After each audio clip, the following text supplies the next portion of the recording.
मेरे विद्यार्थियों का आंसर आ चुका है, जो कि काफी अच्छा लग रहा है। 1 प्लस टेन स्क्वायर बराबर क्या होता है? Sec square theta. Sec square theta बराबर 625/49 आ गया। यहां से सेक थीटा निकल कर आ गया कितना? सेक थीटा निकल कर आ गया 25/7। और कॉस थीटा भी पता लग गया। कॉस थीटा कितना हो गया? 7/25। और ट्रिपलेट भी पता लग गया क्या? 7, 24, 25। तो अपना साइन थीटा भी पता लग गया। कितना हो जाएगा? 24/25। और आपसे क्या बोला जा रहा है? इन दोनों को जोड़कर अंडर रूट ले लो। तो 24 और 7 31/25। और 25 का निकल जाएगा 5। तो रूट 31/5।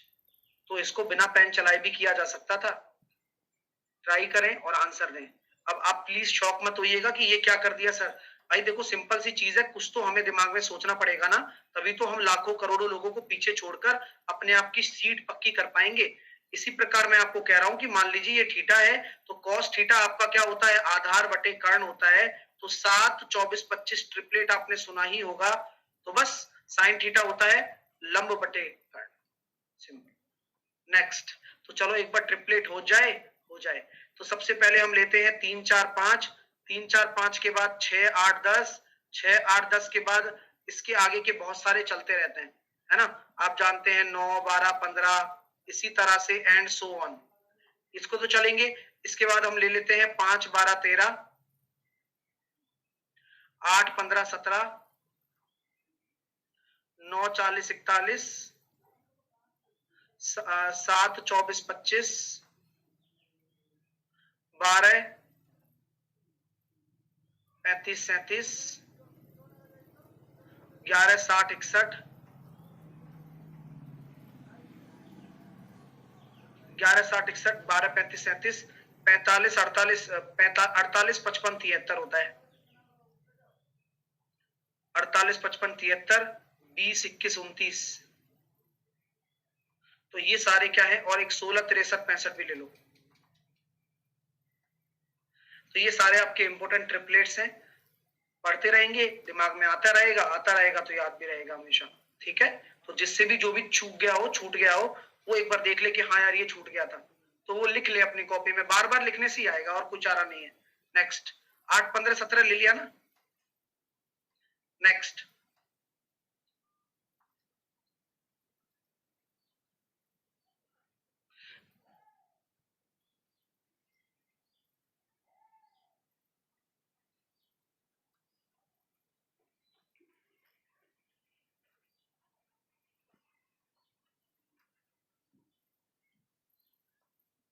18 गेंदों को बेचने पर 5 गेंदों के बराबर हानि होती है।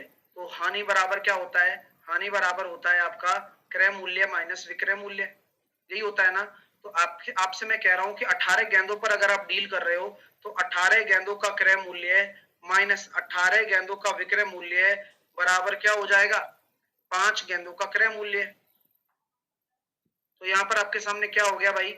आप जब इसको सॉल्व करोगे, तो 5 गेंदों का विक्रय मूल्य, 18 गेंदों का विक्रय मूल्य बराबर 13 गेंदों का क्रय मूल्य।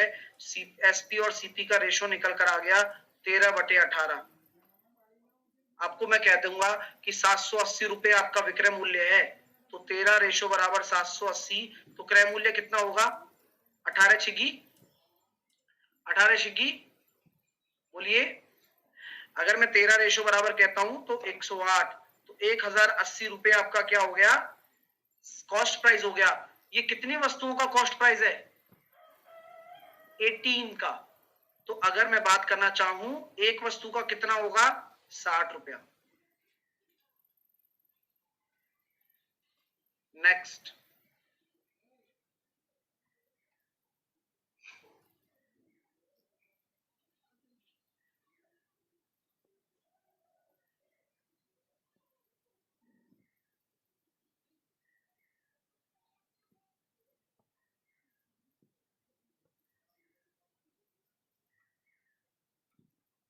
वेल डन मेरे दोस्तों, बहुत ही गजब का आंसर आ रहे हैं सबके। दो स्पर्श रेखाएं हैं पीए और पीवी, बाह्य बिंदु पी से ओ केंद्र वाले एक वृत्त पर डाली जाती हैं। तो बाह्य बिंदु पी से डाली जा रही हैं, आप सब जानते हैं। दो बाह्य बिंदु से डालने वाली स्पर्श रेखाएं बराबर भी होती हैं, ये भी आप सब लोग जानते ही होंगे। तो ये आपका एक पी पॉइंट है, ये आपका ए है, ये आपका बी है। बोला जा रहा है कि ओ आपका सेंटर है, ए और बी खींची जाती है, पी ए बी आपको दे रखा है 120। आपसे क्या पूछा जा रहा है, एपी बराबर आपको दे रखा है 12.5, तो ओपी बराबर बताओ कितना होगा। तो मेरे दोस्तों वही वाली कहानी जो आप सबको बतानी। तो मैं ये कहता हूं मेरे प्यारे विद्यार्थियों कि ये 90 डिग्री हो गया और ये भी 90 डिग्री हो गया, ठीक है। आप मुझे एक चीज बताएं कि यार आपको ओपी निकालना है, ओपी क्या निकालना है, ओपी निकालना है। तो आप ये सब लोग जानते ही होंगे कि ये अगर आपका 12.5 है, ये अगर आपका 12.5 है, आपकी रेडियस दे रखी है क्या, आपको रेडियस पता है, नहीं पता, लेकिन आप कौन सी थ्योरम यहां लगा सकते हैं, ये तो आपको पता होगी ना। सर यहां आप एंगल बाइसेक्टर थ्योरम लगा दीजिए। क्यों, क्योंकि हम जानते हैं कि ये क्या होता है, एंगल बाइसेक्टर होता है, क्योंकि ये दोनों भुजाएं बराबर हैं, सामने की त्रिज्याएं बराबर है, राइट। तो मैं ये कह सकता हूं ये एंगल कितना हो जाएगा, 60 डिग्री हो जाएगा। एनी प्रॉब्लम मेरे दोस्तों, किसी को कोई समस्या तो नहीं है। और ये एंगल कितना हो जाएगा, 30 डिग्री हो जाएगा। एनी प्रॉब्लम मेरे दोस्तों, किसी को कोई समस्या तो नहीं है। तो 30 डिग्री के सामने अगर 12.5 होता है तो 90 डिग्री के सामने क्या होता है, तो 30 डिग्री के सामने होता है भुजा ए, 90 डिग्री के सामने होता है 2a, तो 12.5 इंटू 2, 25। मजा आ रहा है। तो इतनी प्यारी प्यारी चीजें आप कर सकते हो क्योंकि आप इतना अच्छा सीख कर बैठे हो। अगर कहीं भी कोई चीज में समस्या भी आती है तो वह रिवाइज हो जाएगी। उसके लिए आप बस क्वेश्चन के समझे, फोकस करें। जब आपको नहीं आ रहा तो इसका मतलब आप थोड़ा सा भूल गए हो। चलिए नेक्स्ट।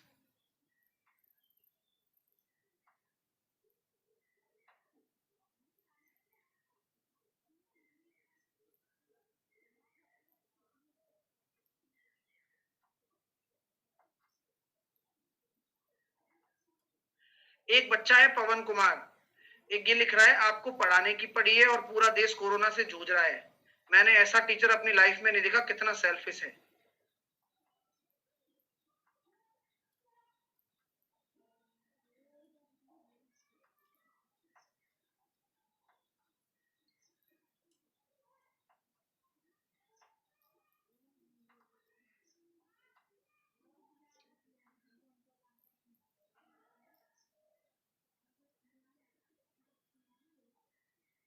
चलिए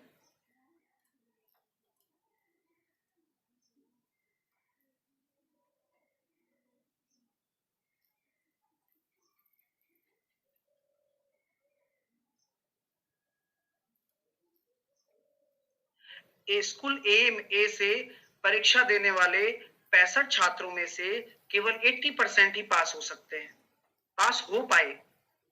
स्कूल ए की परीक्षा में स्कूल बी से 10 अधिक छात्र थे और 4 कम उत्तीर्ण हुए। तो स्कूल ए बी में पास प्रतिशत ज्ञात कीजिए। अमेजिंग क्वेश्चन है, ठीक है, अमेजिंग क्वेश्चन है, कृपया करके ध्यान दीजिए, ठीक है। चलिए तो यहां पर हम ये कह सकते हैं कि ए ने परीक्षा देने वाले 65 छात्रों में से 80% ही पास किए। तो ए में मैं कह सकता हूं 65 छात्र थे, पास कितने हो गए डियर, आप बताओ। तो सर 65 का 80%, ये पहले भी कराया हुआ है लेकिन ये अलग डेटा है उसका, है ना। तो 65 का 80% हम कितना कह देंगे, यहां पर हम कह देंगे 52, ठीक है सर। तो आप मुझे बताओ स्कूल ए की तुलना में परीक्षा में स्कूल बी में कितने छात्र थे, स्कूल बी में कितने हो जाएंगे 75। क्यों, तो क्या हम ये कह सकते हैं 65 से 75 हो गया, ठीक है सर। और पास कितने हुए, वहां पर पहले 52 पास हो रहे थे लेकिन बी में कितने पास हुए, इस 52 से 4 कम, यानी कि 48 ही पास हो पाए। तो आपको बताना है कि बी में पास का परसेंटेज क्या है। तो 48 75 में से इंटू 100, तो 25 दिया 75, 25 चौके 100 और 16 चौके 64%। ये क्या है, बी का पासिंग परसेंटेज है, बी का परसेंटेज पास। नेक्स्ट, तो अगले क्वेश्चन की तरफ चलें, काफी इंटरेस्टिंग क्वेश्चन था। नेक्स्ट, आराम से करिएगा, ठीक है।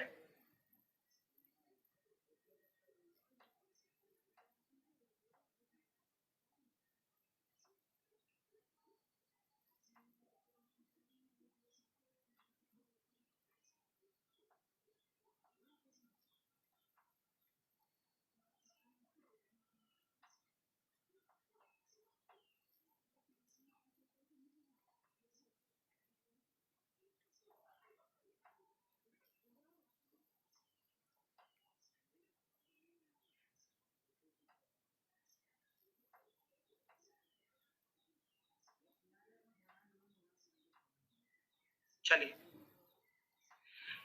एक एसिमेट्रिक डिस्ट्रीब्यूशन दे रखा है आपको, जहां पर आपको बोल रहा है कि माध्य और माध्यिका इतनी इतनी है, तो आंकड़ों का बहुलक बताइए।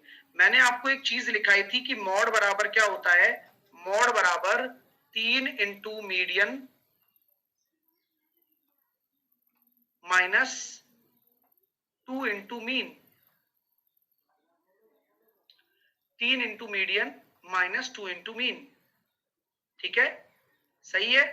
सॉल्व करेंगे तो कैसे करेंगे डियर, देखो जरा, मीन पता है आपको 22×3 = 66 हो गई और 27 दूनी 54 हो गया, तो मॉड कितना आ गया 12। ठीक है, तो इस सही है ना, तो आपका जो राइट आंसर आएगा वो 12 आ जाएगा और आंकड़ों का आपसे बहुलक पूछा गया है केवल।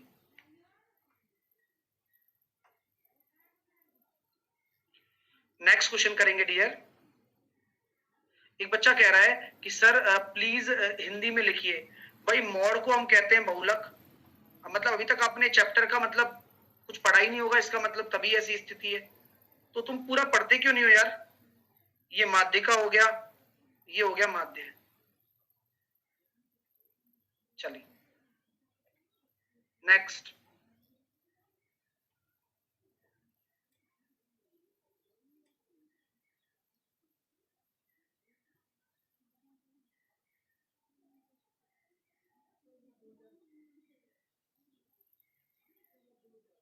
अभी ये फाउंडेशन में होगा ये चैप्टर, है ना, जो अगला कोर्स आने वाला है उसमें ये चैप्टर होंगे, बहुत अच्छे अच्छे चैप्टर होने वाले। अरे तो भाई ये एससीएफ एलसीएम है, प्रोबेबिलिटी। एक बच्चा कह रहा है 12 कैसे आया, सॉल्व करो डियर, वैल्यू पुट करो, सॉल्व करो, बस हो जाएगा। बोला जा रहा है सर दो संख्याओं का योग क्रमशः 90 और उनके एचसीएफ और एलसीएम क्रमशः 9 और 189 है, तो संख्याओं का डिफरेंस कितना होगा। अभी बता देते हैं। कैसे बताएंगे, आपको पता है कि अगर मुझे a इंटू बी निकालना है, यानी कि दोनों के अनुपातों का गुणनफल निकालना है, तो तरीका मेरे पास है 189/9। तो सर ये आ रहा है 21। अब 21 के ऐसे टुकड़े करे जाएं, ऐसे टुकड़े करे जाएं कि 21 को अपनी नानी याद आ जाए, लेकिन टुकड़े होंगे 7 और 3। क्यों, क्योंकि 7 और 3 10 और 9 90, तभी आने वाला है। जी बिल्कुल, और पॉसिबल भी यही है। और जो रेशो होते हैं वो आपस में क्या होने चाहिए, रेशो जो होते हैं वो आपस में वैसे भी कोप्राइम होने चाहिए, तो ये कोप्राइम भी है। चलिए, तो बस हो गया काम। अब क्या करना है, दोनों का अंतर निकालना है। तो दोनों का अंतर कितना रेशो आ रहा है, 4 रेशो। तो एक एचसीएफ से गुणा करे बिना कोई फैसिलिटी मिलती नहीं है, तो 36 आंसर आ जाएगा। क्योंकि HCF is sole of number, जो हाईएस्ट कॉमन फैक्टर होता है किसी भी नंबर की, क्या है, आत्मा है, आत्मा। ठीक है, तो आपने रेशो तो निकाल दिया 21 के टुकड़े करके, 7 और 3 होगा संख्याओं का रेशो। अब आपसे डिफरेंस पूछा गया है, तो you have to take difference between 7 and 3. You will get 4 as a difference and you can multiply 9 for converting the number. चलिए,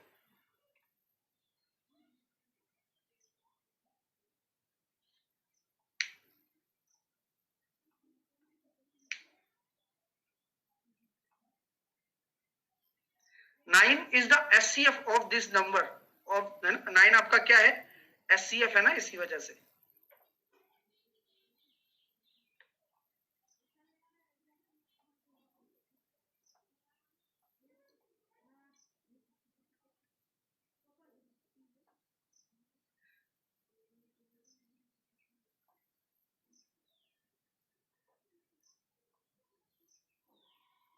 एक बच्चा कह रहा है सम 90 बोला था, तो बोलने दो ना भाई, हमें तो डिफरेंस निकालना है।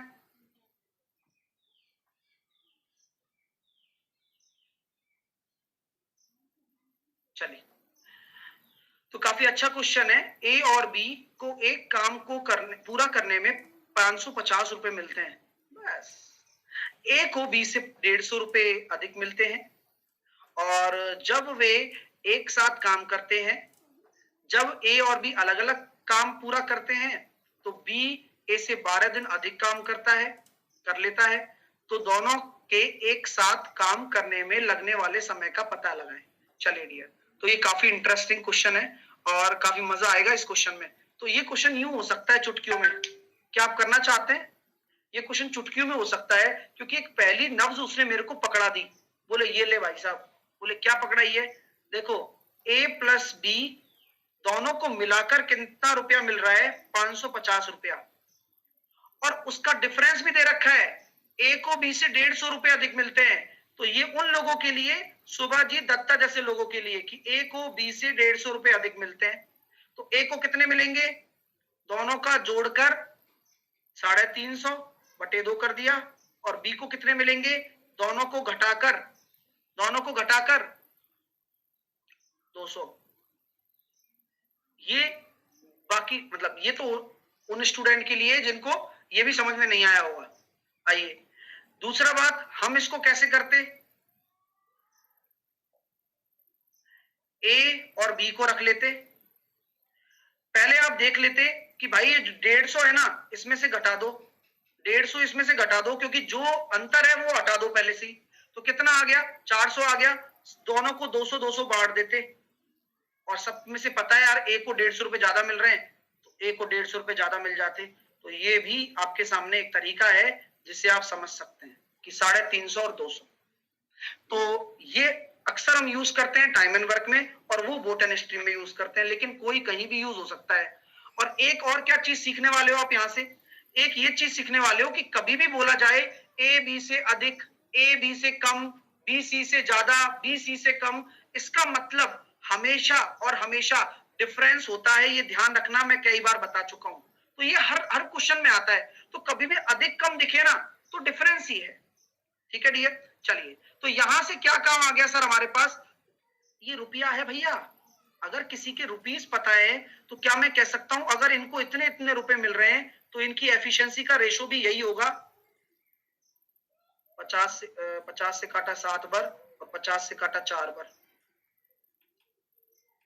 क्योंकि जिस हिसाब से पैसे मिलेंगे उसी हिसाब से एफिशिएंसी भी हो गई। तो गुरुजी मजा नहीं हो गया क्या?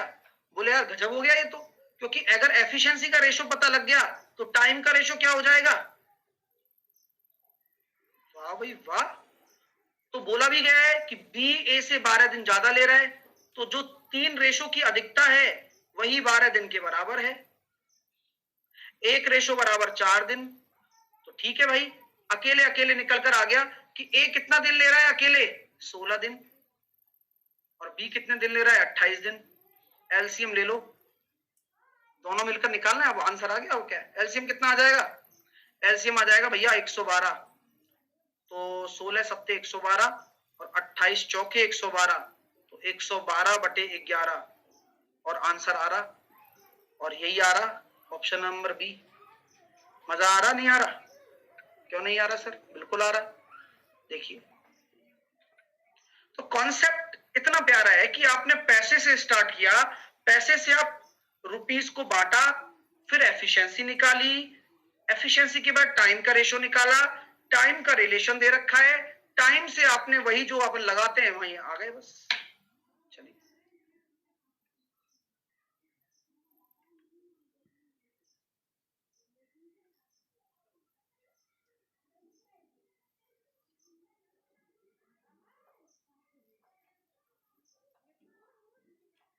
एक बच्चा कह रहा है रुपीस को वर्ग बोलते हैं।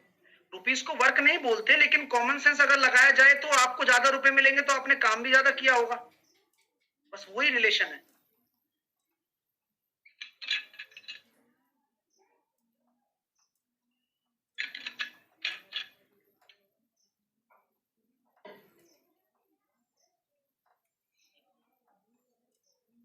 और प्लीज कोई ऐसा मत बोल देना कि सर क्या पता ए के पास कोई मनरेगा वाला कार्ड हो कि उसको पैसे ऐसे ही मिल रहे हो, ऐसा नहीं है।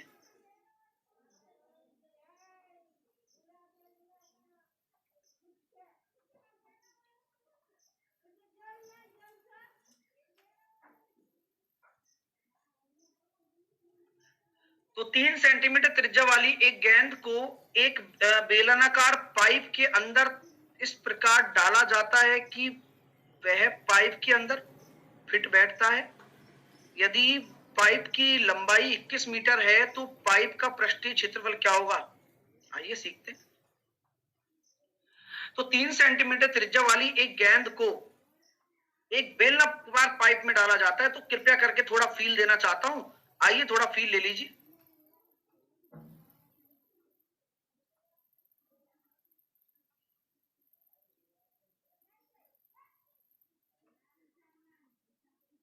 गजब।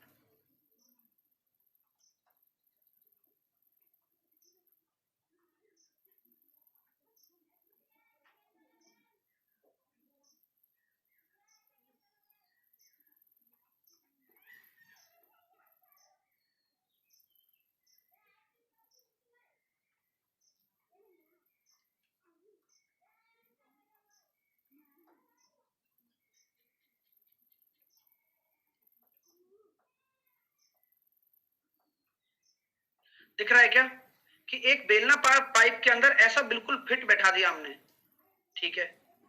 तो क्या हम ये कह सकते हैं क्या कि भाई देखो, ऐसी बात है 3 सेंटीमीटर की त्रिज्या है, अगर गेंद की त्रिज्या 3 है तो बेलन की कितनी होगी? सेम। पाइप की लंबाई यानी कि बेलन की जो ऊंचाई है वह 21 है, तो इसकी मामला तो खराब हो गया। अच्छा, ऐसी डाल दी गोली, पाइप की लंबाई 21 है तो पाइप का पृष्ठ क्षेत्रफल बताओ। ऐसे गोली डाल दी होगी बस, और क्या है। पूरा नहीं डाला, मतलब ये लंबा होगा बेलन, है ना, लेंथ बड़ी है, पूरा मतलब पाइप बड़ा है, ऐसे गोली डाल दी। हाँ, लेकिन इधर से फिट बैठ रही है वो, ऐसा कहने का मतलब इसका ये है। तो बेलन को थोड़ा बड़ा बना देते हैं, है ना, समझ में आ गई बात? ये लो, ठीक है।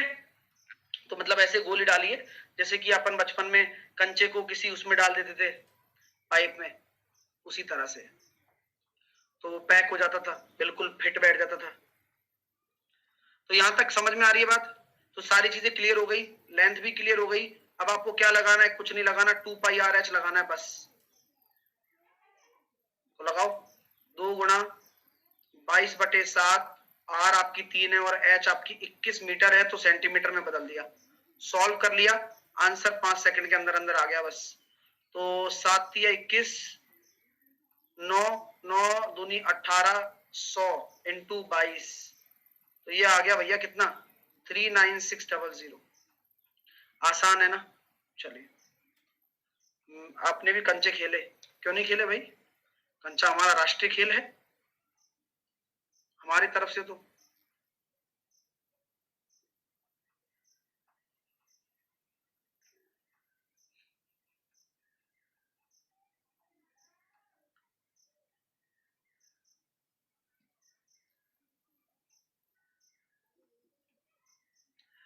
हॉकी बहुत कम खेली है, हॉकी तो खेली नहीं, पकड़ी जरूर है बस।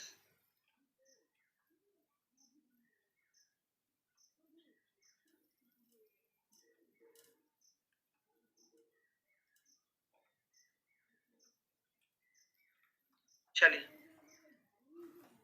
अरे पता है भाई क्या है राष्ट्रीय खेल, तुम ये सोचो कहीं, है ना।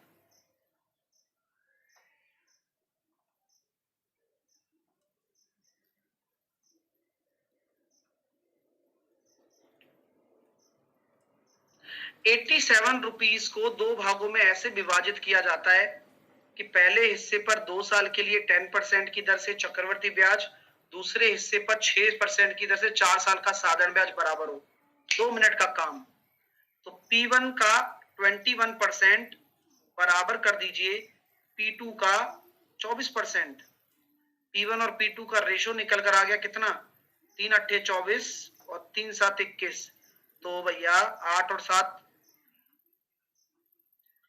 15 रेशो बराबर 8700। ये थोड़ा अजीब सा है, लेकिन 3 से कटेंगे 5 से कट तो जाएगा। 29 × 3 = 87, किससे काटा मैंने? 3 से। 5 से और काट लो इसको फटाफट। तो ये कितनी बार आ रहा है? 580 बार जा रहा है, तो कर लो गुणा।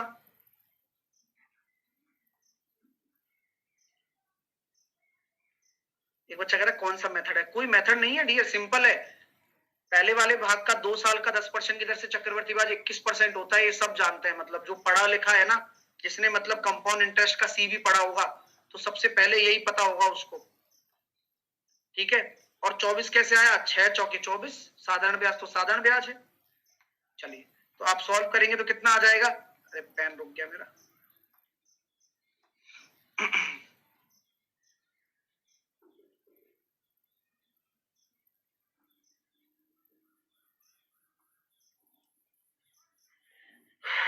फाइव 580 से गुणा कर लो 8 का और 7 का, आंसर आ जाएगा आपका।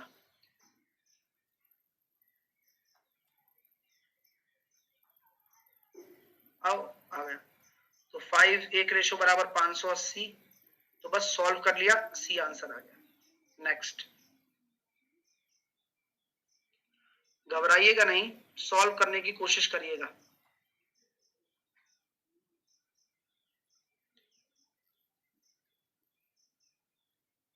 लल्लन 20 नहीं होगा लल्लन, वो 10 इंटू 2 नहीं करना, कंपाउंड इंटरेस्ट है।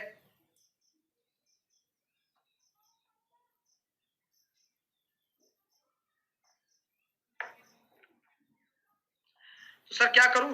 भाई कुछ मत करो, sine 90 minus theta cos theta minus cos pi minus 4 theta. Pi मतलब होता है 180। अब 180 माइनस थीटा करेंगे तो चेंज तो नहीं होगा, कॉस कॉस रहेगा, लेकिन माइनस माइनस प्लस हो जाएगा। तो ये कितना हो गया? Cos 4 theta. Cos 90 minus theta पहले क्वाड्रेंट में आ रहा है, और लेकिन होगा कितना? Sine theta. Sine pi minus 4 theta, minus तो पहले से ही है और ये साइन की खुद के अंदर जा रहा है, तो साइन 4 थीटा। तो कुछ याद आ रहा है क्या? तो cos C plus cos D, अच्छे से फॉर्मूला रिवाइज करवा रहा हूं, जिनको नहीं आता उनको ही सिखाना है, क्योंकि जिनको आता है वो कर लेंगे। तो ध्यान रखें, जिनको सीखना है वो सीखें। Cos C plus cos D बराबर क्या होता है dear? 2 cos C plus D by 2 और cos C minus D by 2। इसी तरह से अगर आप साइन सी माइनस डी लगाना चाहते हैं तो क्या हो जाएगा? 2 cos C plus D by 2 और sine C minus D by 2। चलो अब तो आंसर देके बता दो। अब जब मैंने फॉर्मूले लिख दिए तो आंसर आ जाएगा क्या? वेल डन डियर स्टूडेंट, अब तुमने बस आंसर निकाल दिया है, काफी अच्छा लग रहा है। एक चीज और बता दूं, ये चीज तो कटी गई, तो जो कट गया उसको छोड़ दो, जो बच गया उसे बचा लो। यहाँ कितना आ गया dear? Cos C minus D, यानी कि 2 थीटा अपॉन नीचे कितना आ रहा है? Sine 2 theta. तो बचा कितना? Cot 2 theta. बच्चा कह रहा है कॉम्पोनेंडो डिविडेंडो से नहीं होगा, लगा के देख लो, हो जाए तो बताओ मेरे को। कॉम्पोनेंडो डिविडेंडो तब काम आता जब साइन और कॉस होती है, रिलेशन होता, तब आता। ऐसा कोई रिलेशन या एस्टेब्लिश नहीं हो रहा है ऊपर नीचे। नेक्स्ट वन,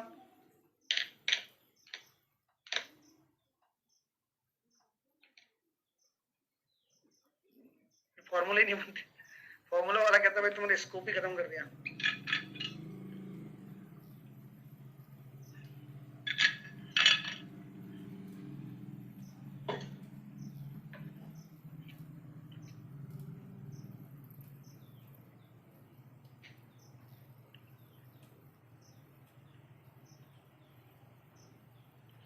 एक वस्तु को 13,400 रुपए में बेचकर मिला लाभ उसी वस्तु को 11,600 में बेचने पर हुई हानि के बराबर है। तो मेरे प्यारे दोस्तों, यहाँ पर आप जानते हैं सीपी निकालना कितना आसान है। जब लाभ हानि के बराबर होता है तो 13,400 प्लस दोनों सेलिंग प्राइस को जोड़कर बटे 2 करने में मैं कदापि संकोच नहीं करूंगा। यानी कि सर 6 और 4 10, 0 0 0, 1 हासिल आया, 4 और 1 5 और 2, तो 25,000 बटे 2 करने पर कितना आ रहा है? 12,500 आपका क्या आ गया? सेलिंग प्राइस आ गया। और आप बेच कितने में रहे हो? सॉरी, कॉस्ट प्राइस आ गया। बेच कितने में रहे हो? 14,200, 14,750 में। तो भैया प्रॉफिट निकाल लो। प्रॉफिट निकालने में कदापि संकोच ना करिए। 14,750 माइनस 12,500, तो यहां पर आपका जो राइट आंसर निकल कर आ रहा है 2250 निकल कर आ रहा है। ठीक है डियर स्टूडेंट्स, उम्मीद करता हूं आपने कर लिया होगा। और अगर परसेंटेज प्रॉफिट पूछा जाए तो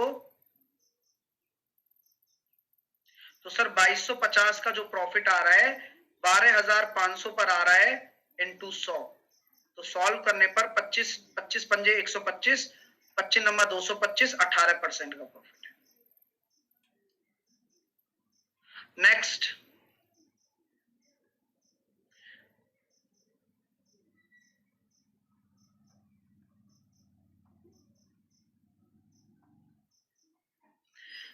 किसी त्रिभुज का बाह्य कोण आपको दे रखा है 115 डिग्री और उसके आंतरिक कोणों का जो योग दे रखा है वह कितना आ जाएगा बाह्य कोण के बराबर, यानी कि 5 रेशो बराबर 115, 1 रेशो बराबर 23, यानी कि एक आपका निकल कर आ गया 46 और एक आपका निकल कर आ जाएगा 69 और एक क्या निकल कर आएगा 180 में से जो बचा 65। तो सबसे बड़ा एंगल कौन सा है? 69।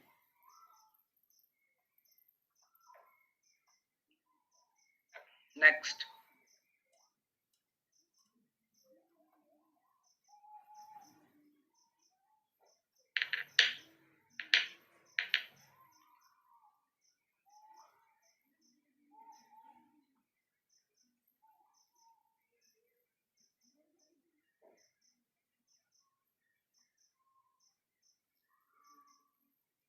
अरे भाई साहब बोला इंटरनल और एक्सटर्नल दिया है। अरे ये कोई पॉलीगन का क्वेश्चन थोड़ी है महाराज, ये तो ट्राइंगल का क्वेश्चन है।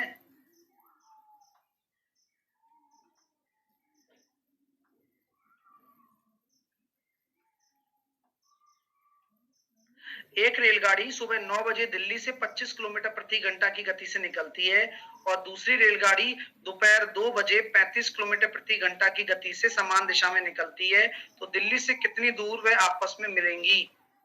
काफी अच्छा क्वेश्चन है, आ जाइए। एक सुबह 9 बजे दिल्ली से 25 किलोमीटर प्रति घंटा, दूसरी रेलगाड़ी 2 बजे 35 किलोमीटर प्रति घंटा की गति से समान दिशा में निकलती है। आप मुझे बताओ यार, एक गाड़ी जो 9 बजे निकली है 25 की रफ्तार से 2 बजे तक कितनी दूर पहुंच चुकी होगी?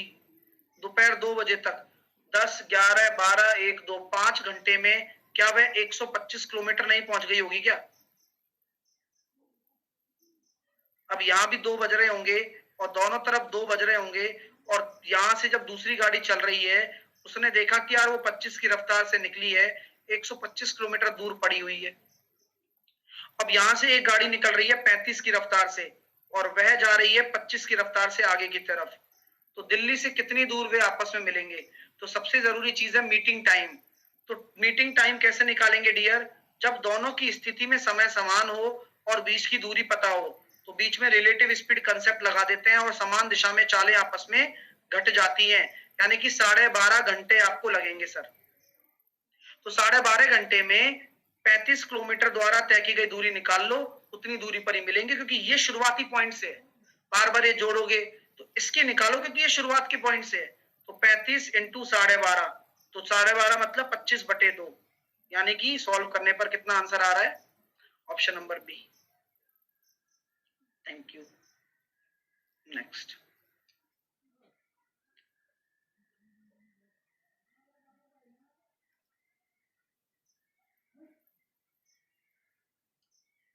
विकास गुप्ता कह रहे हैं सर 68 डेज हैं, 68 डेज से फॉलो करके आपको और सारे लेक्चर अटेंड करके कैच द मैथ लगाकर CHSL की खोपड़ी फोड़ के आ गया।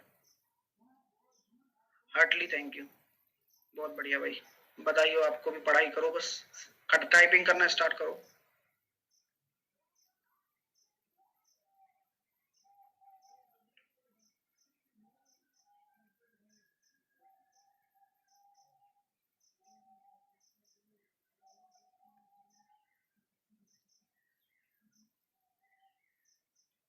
आइए,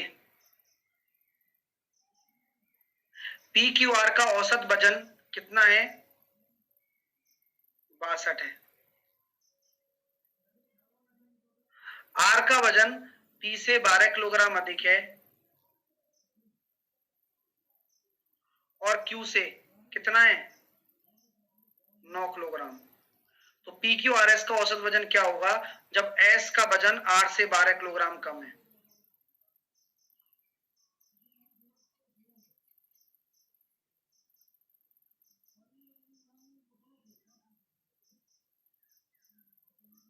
चलिए, तो भाई ये पूरी कहानी आपको दे रखी है और सब कुछ दे रखा है। तो पी क्यू आर एस का आपको औसत वजन निकालना है। तो चलो, ओ 15 15 15, एस का वजन आर से 15 कम है। क्या करें, पी क्यू आर को एस की टर्म में रख दो, पी क्यू आर एस है ना। तो मैं यहां रख देता हूं पी को क्या 12 प्लस आर माइनस 12। मेरा अलग तरीका होगा, हो सकता है आपने अलग तरीके से किया हो, तो कृपया करके मेरे को माफ कर देना।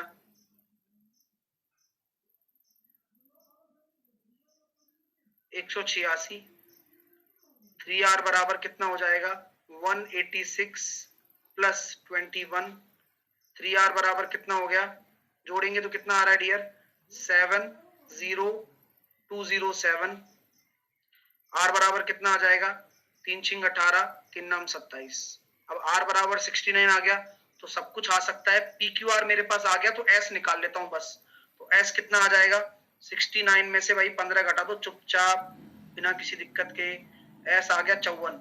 अब बस उसमें जोड़ दो 186 में, तो 186 में 54 जोड़ने पर बटे 4 कर दो, 13 और 1 240 बटे 4 करेंगे तो 60 आंसर आ गया। नेक्स्ट,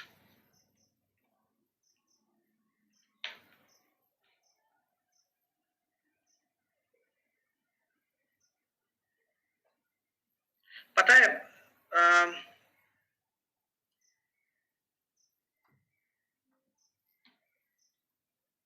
त्रेता युग में आए थे ना रामचंद्र जी, द्वापर में कृष्ण जी आए थे, है ना। त्रेता युग से है ना ये सब चलने लग गया था, है ना।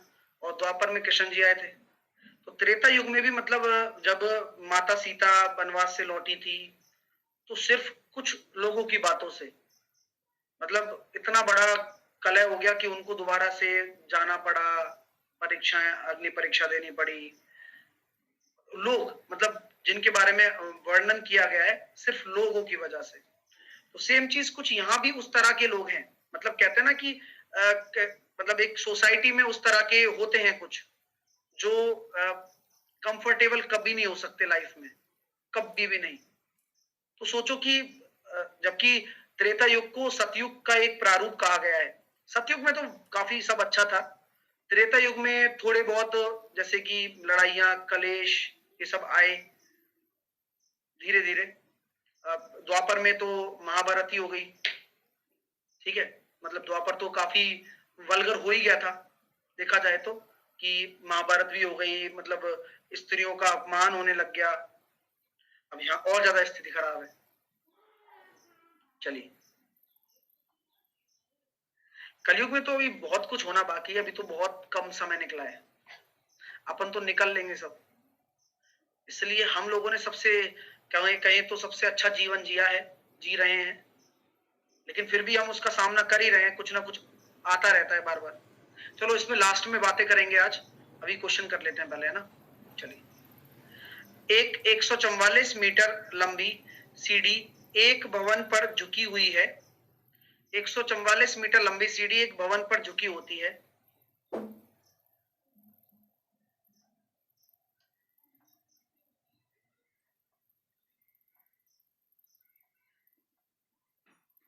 चलिए,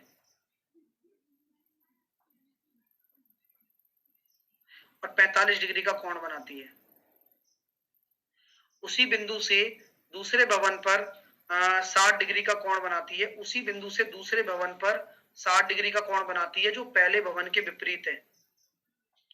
अच्छा, यही पॉइंट है, और दूसरा भवन भी सामने है।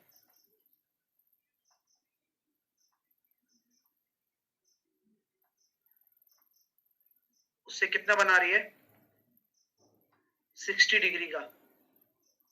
तो दोनों भवनों के बीच की दूरी अभी निकाल देता हूं गुरुजी। ये 90 डिग्री है डियर, ये 45 के सामने 45 होता है। आप लोग मुझे एक चीज बता दो कि सर ये इसके सामने क्या होगा? सर √2a होता है। तो a की वैल्यू कितनी आ जाएगी? a की वैल्यू आ जाएगी 144 बटे √2, यूं कहूं तो 72√2। तो हम ये कह सकते हैं कि ये वाला कितना था? दूसरे भवन 60 डिग्री बनाती है और उसी बिंदु से दूसरे भवन पर 60 डिग्री बनाती है, और जो पहले के विपरीत है। सीडी उतनी है, यहाँ पर भी सीडी इतनी है क्योंकि सीडी तो वही है। चलिए, तो यहाँ हम कह सकते हैं सर 90 डिग्री के सामने आपका 2a हो जाता है, तो a बराबर आपका 72 हो जाएगा। तो क्योंकि 30 डिग्री के सामने है ना, तो आपका जो राइट आंसर आ गया 72 + 1 + √2, ऑप्शन नंबर बी। इस तरह से आप कर सकते हैं। ठीक है, तो ये वही ट्राइंगल्स हैं जो हम आपको इस मतलब ट्राइंगल बताता हूं ना, वही सब आपके काम आता है। नेक्स्ट, एक बच्चा कह रहा है सर CHSL के पेपर का एनालिसिस क्यों नहीं कर रही हो?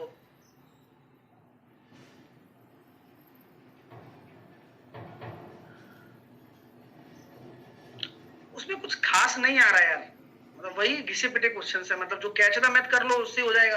आप करके तो जाओ एक बार पहले, फिर आप मुझसे कहो कि भाई पेपर में क्वेश्चन नहीं आ रहे हैं।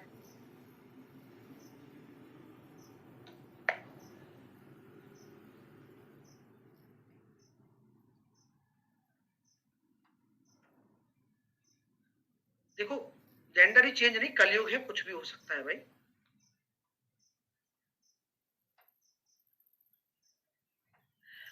कुल कितने व्यक्तियों ने फॉर्म भरा था? चयनित और निष्कासित व्यक्तियों का अनुपात कितना है? 21:23 था। 1100 कम ने फॉर्म भरा तो 150 ज्यादा चयनित होते, तो चयनित और निष्कासित व्यक्तियों का अनुपात 1:1 होता। काफी अमेजिंग क्वेश्चन है, काफी अमेजिंग क्वेश्चन है। देखता हूं आप में से कौन कर पाता है इस प्यारे से प्रश्न को।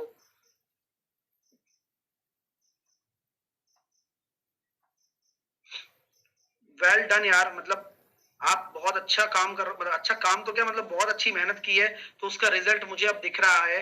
अगर मैं आपसे टोटल कैंडिडेट पूछूं तो टोटल कैंडिडेट आपके कितने हो जाएंगे? आप मुझे बताओ।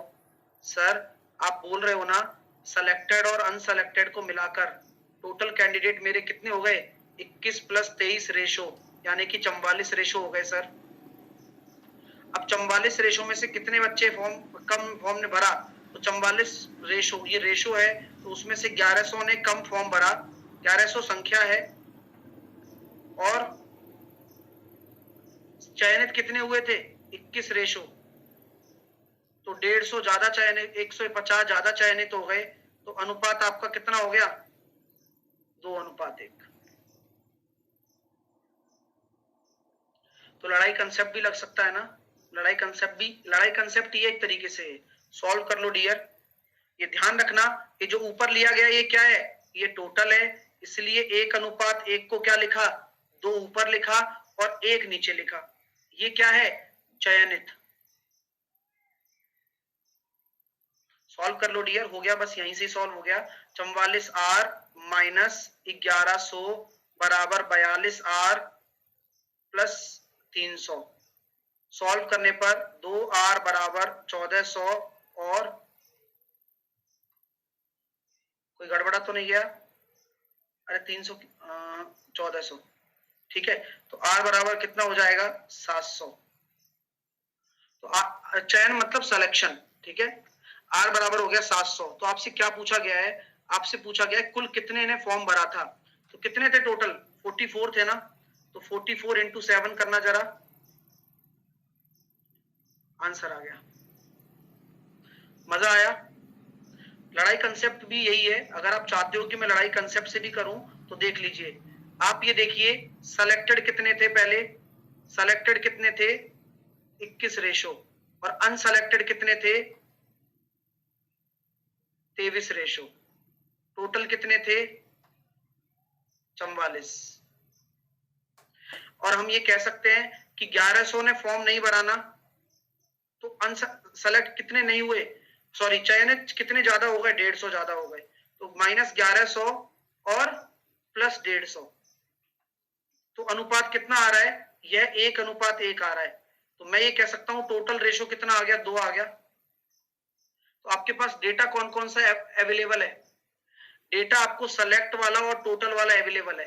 तो लड़ाई कंसेप्ट आप इन दोनों में लगा दो। 21 दूनी 42, 44 से कम 44। तो 21 दूनी 42, 44 से कम 44, 2 रेशो बराबर। और अगर दोनों तरफ प्लस माइनस हो तो इस बार डेटा क्या होगा? जुड़ जाएगा। तो 1100 है क्या? डेटा क्या हो जाएगा? जुड़ जाएगा। तो 300 और 1100 तो कितना हो गया? 1400। तो एक रेशो बराबर 700। और टोटल कितने? 44 इंटू 700। मजा आ गया? तो ये लड़ाई कंसेप्ट कर गया। नेक्स्ट,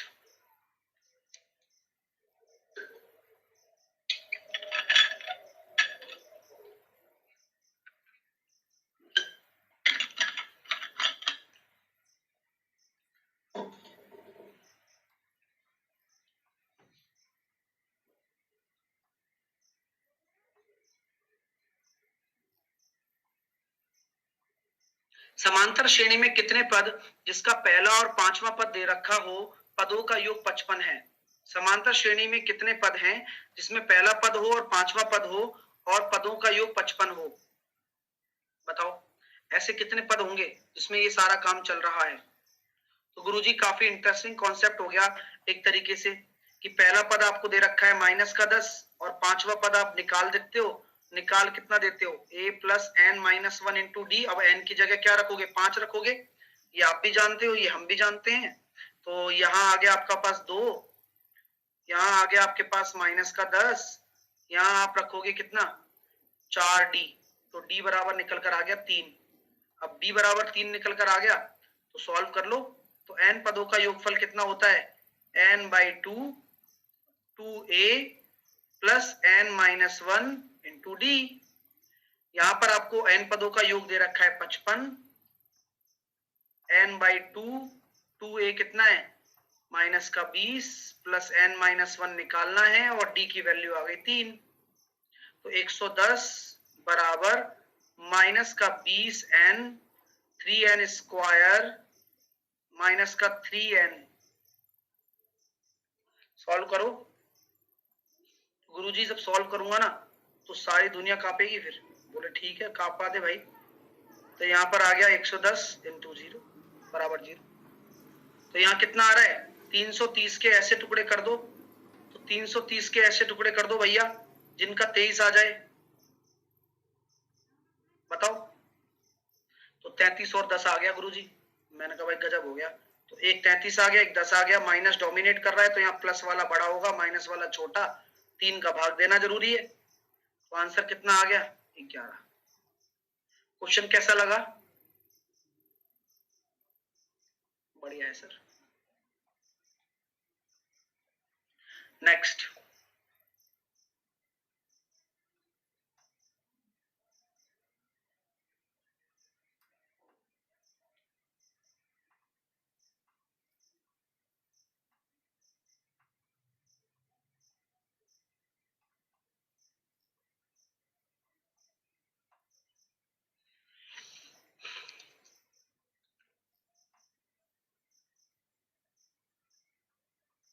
एक समद्विबाहु त्रिभुज आपको दे रखा है जिसमें AB बराबर AC है, AD BC के परपेंडिकुलर है, AD बराबर 8 है, ABC का परिमाप दे रखा है। तो क्षेत्रफल बताओ।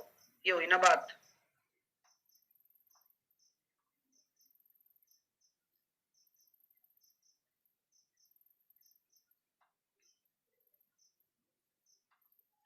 आप कैच द मैथ लगा कर जाओ, पेपर ना फोड़ कर आओ तो कहिएगा मेरे से, फिर चाहे वो किसी का भी हो।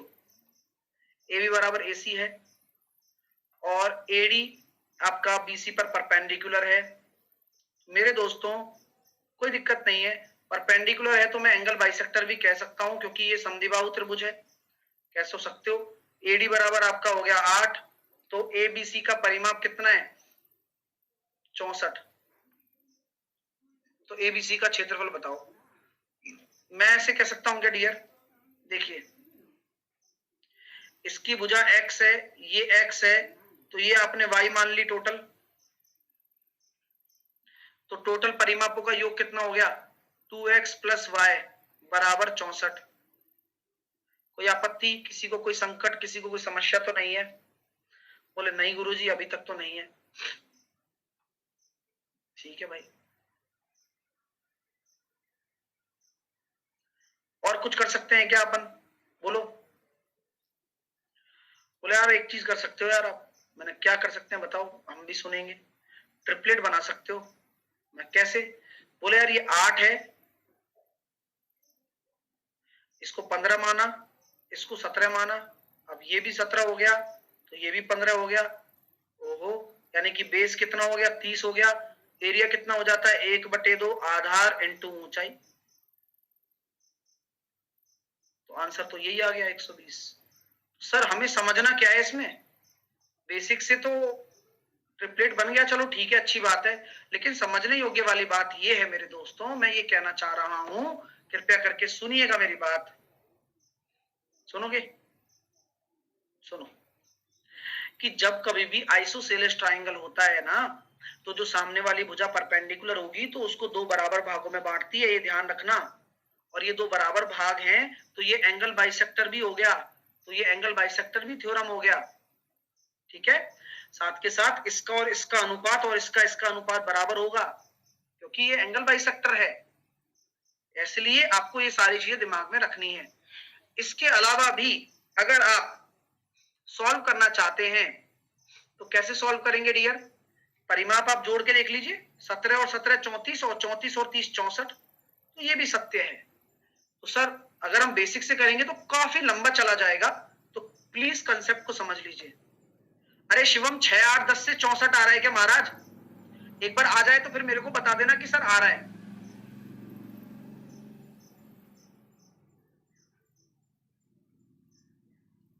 चलिए अब बेसिक समझ लीजिए, काफी लेंदी है, और जो लोग बेसिक समझना चाहते हैं वो कृपया करके सुन लें।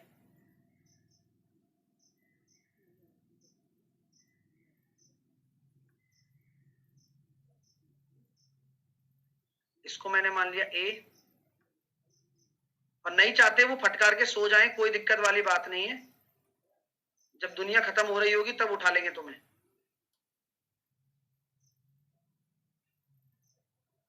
ठीक है सर, फिर भी क्यों उठाओगे? उसके पीछे कारण पूछो, दो चार डायलॉग मरवाने के लिए कि यार मैं होता तो बचा लेता, ये क्या कर दिया तुम लोगों ने दुनिया का, उसलिए। कोई शॉर्टकट है क्या दुनिया बचाने का? ये बहुत सारी चीजें आपको बोलनी भी तो पड़ेंगी ना।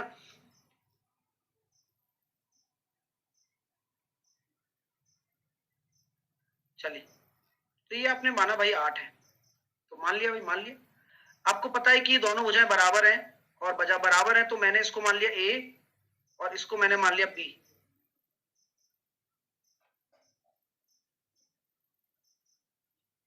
ठीक है, तो पहला परिमाप हम निकालेंगे तो कितना हो जाएगा 2a प्लस बी बराबर कितना 64। 2a प्लस बी बराबर कितना हो गया 64 हो गया। मैं इतना तो जान चुका हूं कि यार अगर ये मतलब क्या है, समद्विबाहु त्रिभुज है, तो इसका परिमाप और इसका परिमाप बराबर नहीं होगा क्या? बोले सर ऐसे कैसे कर रहे हो आप? मैंने कहा भाई देखो ऐसी बात है कि ये आपका a है, ये आपका b/2 नहीं हो जाएगा क्या? बोले बात तो ठीक है। ठीक है, तो इसका जो परिमाप है, इसका जो परिमाप है वो बराबर होगा b/2। ठीक है, अब हम दिमाग लगाएं तो आधा करके देखिए क्या, तो a प्लस b/2 और 32 में से 8 गए, या फिर हम ये लगा सकते हैं a square plus b, Pythagoras Pythagoras Pythagoras Pythagoras a square बराबर b स्क्वायर बाई 4 प्लस 64। ठीक है, लगा सकते हैं ना? चलिए और ये b है तो b/2 कर लिया, कोई दिक्कत थोड़ी है उसमें, b की जगह 2 भी रखिए। नहीं नहीं कोई बात नहीं, चलने दो, अब है ना, इसमें ऐसी शर्म नहीं है।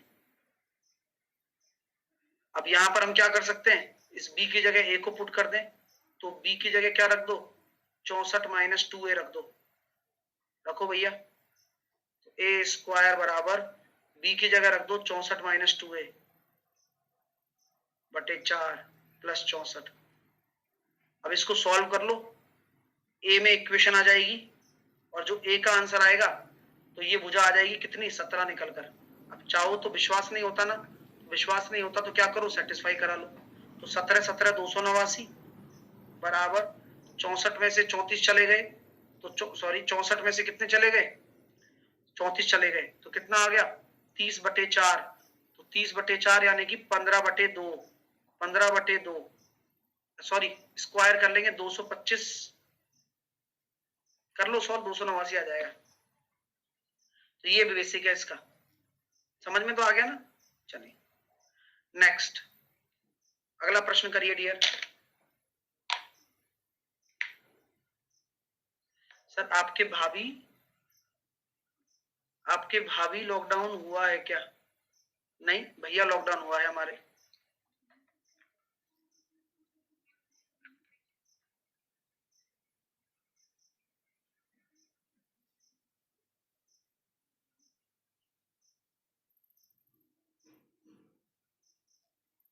तो यहाँ आ रहा है सर 1/5, इससे कोई लेना देना नहीं है, लेना देना यहाँ से है, क्योंकि ये 2 × 3 है, ये 3 × 4 है, ये 4 × 5 है, ये तो सिर्फ बाद में यूज करने के लिए लिखा हुआ है।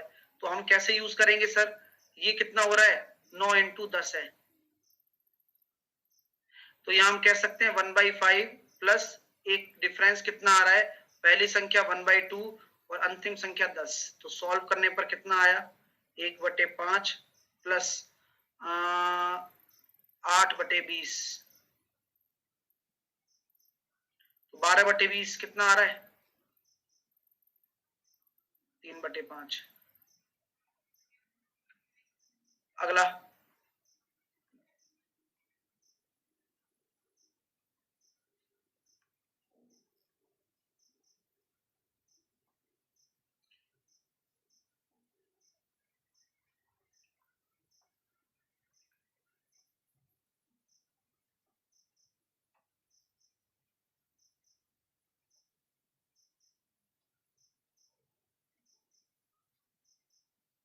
सेल्समैन की शर्तों को अपनी बिक्री का 5% सीधा वेतन देने की बजाय 1000 रुपए का निश्चित वेतन तथा 4000 से अधिक की बिक्री पर 2.5% के कमीशन में बदल दिया गया। यदि नई योजना के अनुसार उसका पारिश्रमिक पहली योजना से 600 रुपए अधिक था तो उसका बिक्री मूल्य कितना था? ओहो गजब क्वेश्चन है भाई। यानी कि क्या हो रहा है, सेल्समैन को बोला कि भाई साहब देख तू जो भी बिक्री करेगा एक्स है मान ले, उसमें तेरे को 5% दे दूंगा, देने की बजाय, ये तो पहली स्कीम है, स्कीम नंबर फर्स्ट।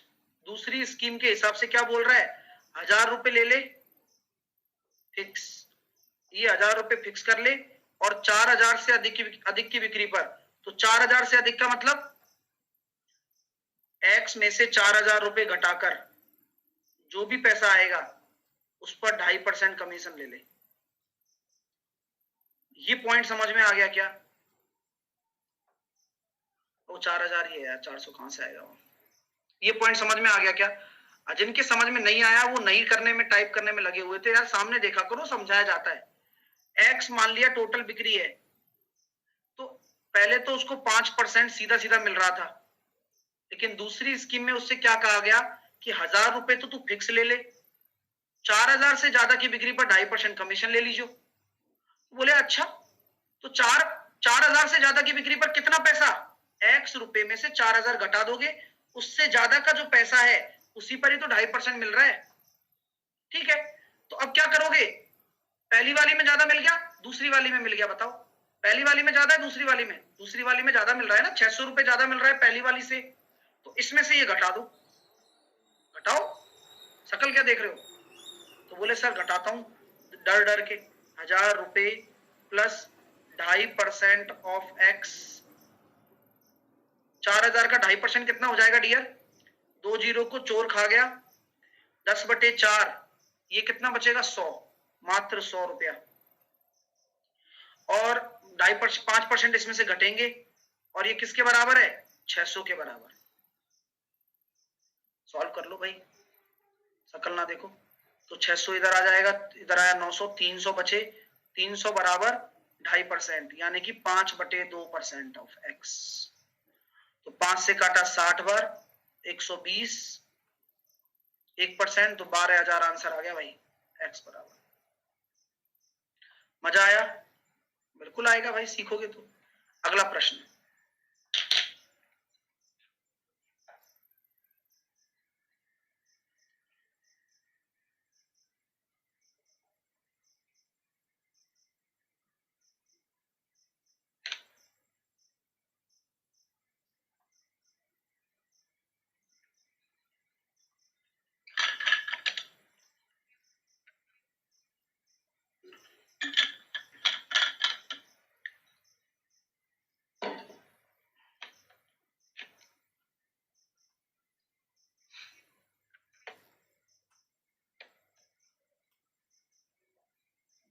एक चर है p q के समानुपाती है तथा r के वर्गमूल के विरुद्ध समानुपाती है।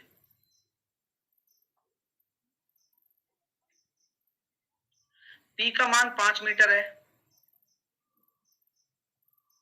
r का मान 16 मीटर है, q का मान 10 मीटर है। तो p का मान ज्ञात करो जब r का मान 8 है और q का मान 20 है। बताओ भैया। तो भाई साहब इस चीज को ढंग से लिखो आप। सर इसको ऐसे लिखो, p is directly proportional to the q and the inversely proportional to the root r। And आपको क्या मानना पड़ेगा?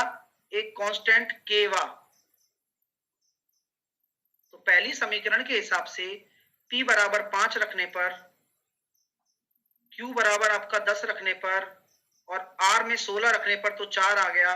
तो k की वैल्यू कितनी निकल कर आ गई? 2। तो बस अब सॉल्व कर लो। तो p का मान निकालो उसी फॉर्मूले में रखकर, जहां पर नियतांक का मान 2 आ चुका है। q की वैल्यू आपको दे रखी है 20 और ये दे रखा है आपको 8, 5।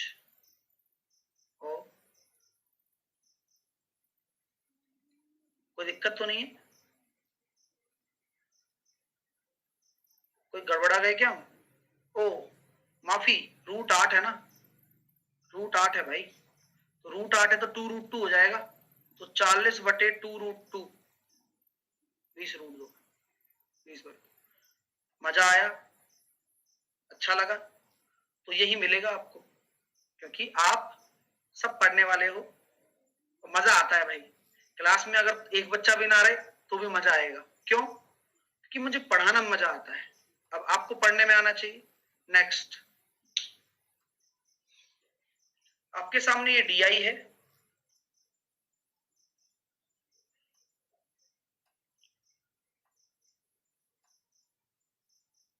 एक बच्चा कह रहा है 10√2 होगा। भाई अगर तुम्हें अपनी मर्जी से सॉल्व करना है तो 10√2 ही क्यों, √100 निकालो, अच्छा सा लो। कोई क्वेश्चन सॉल्व तो कर लो जो हम बता रहे हैं। हमें भी, हमारा भी सॉल्यूशन देख लिया करो थोड़ा सा, हम पे भी कृपा करो थोड़ी सी। DI पढ़ो चलो।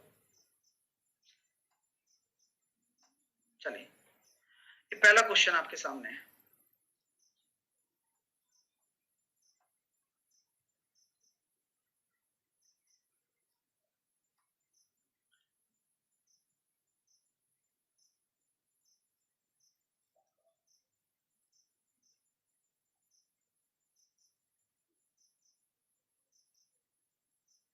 चलिए,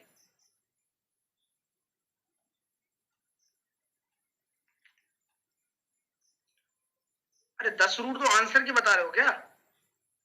वो तो सॉल्व कर लो ना।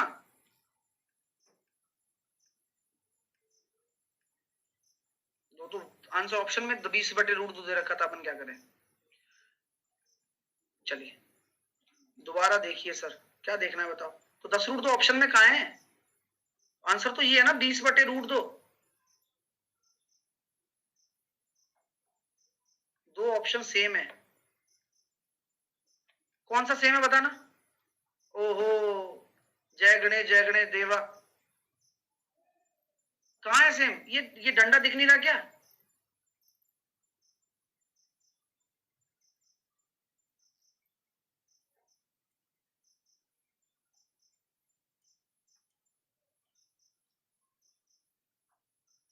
दिए गए वर्षों में पीवीके कंपनी की आय सीबीसी प्राइवेट कंपनियों से कितने प्रतिशत कम है?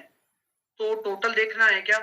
हाँ, तो सीबीसी प्राइवेट कंपनियों से कितना कम है, तो फटाफट जोड़ लेते हैं। सीबीसी हो गया 5 और 4 9, 9 और 10 19 और 4 23, 23 और 20, 23 और 20 43 और 2 45, 45 45 और 10 55 और 10 65 और कितना हो गया? 73 हो रहा है भाई। सीबीसी कितना हो रहा है? 73। और ये कितना हो रहा है? पीवीके, पीवीके हो रहा है 69। तो कितना कम है? 4। 73 के रेस्पेक्ट में इंटू 100, अप्रोक्सीमेशन जिंदाबाद। 18 बार, और 1/18 कितना होता है? 5.55। याद करो, इसलिए सिखाई थी वो चीजें मैंने आपको परसेंटेज में उड़ा देने के लिए। नेक्स्ट,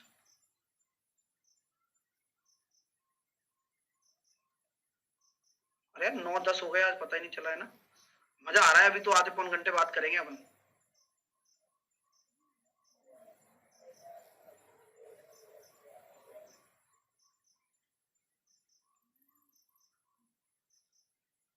किस वर्ष में पीवीके कंपनी और सीबीसी कंपनी की आय के अंतर न्यूनतम है?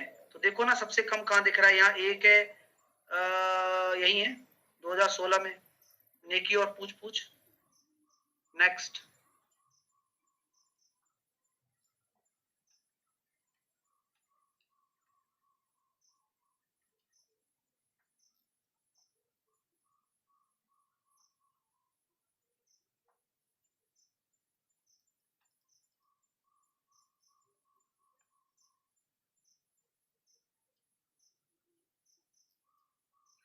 2016 से 2020 तक पीवीके प्राइवेट लिमिटेड कंपनी की औसत आय कितनी है?